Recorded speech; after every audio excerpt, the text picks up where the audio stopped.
Init na tinanggap ng Police Regional Office 6 ang pagbisita ni Mrs. Mary Rose Marbil, ang National Advisor ng PNP OLC Foundation Incorporated sa Camp General Martin Teofilo Delgado sa Iloilo City. Nakatutok dyan si Patrolwoman Justine May Halyores.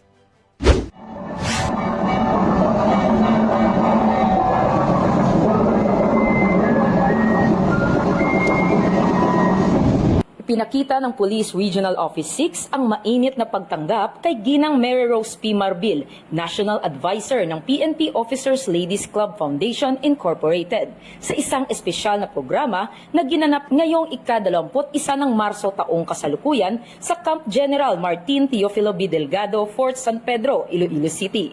Pinangunahan ni Police Brigadier General Jack L. Wonky, Regional Director ng Pro-6, ang naturang pagtitipon kung saan isinagawa ang iba't ibang aktibidad tulad ng ribbon cutting, unveiling ng markers at unit logos, at ang inaugurasyon ng Pro-6 Mini Park.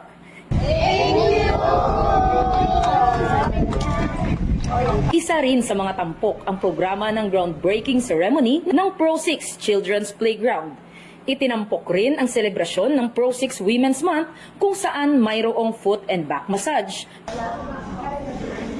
pedicure, manicure at native products mula sa iba't ibang bayan ng Iloilo na nagbigay pugay sa kontribusyon ng kababaihan sa serbisyo publiko. Bukod dito, isinagawa rin ang Pro-6 Development Cooperative Assembly. Patuloy na isinusulong ng Philippine National Police ang kanilang mga programa at inisyatibo upang mapanatili ang kapayapaan at kaayusan sa komunidad.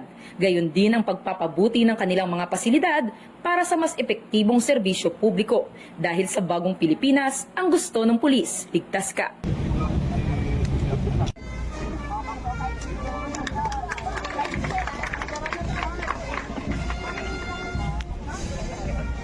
Mula rito sa Police Regional Office 6, ako ang inyong PNN Correspondent Patrolwoman Justine May Halyores. Alagad ng batas, tagataguyod ng balitang pulis.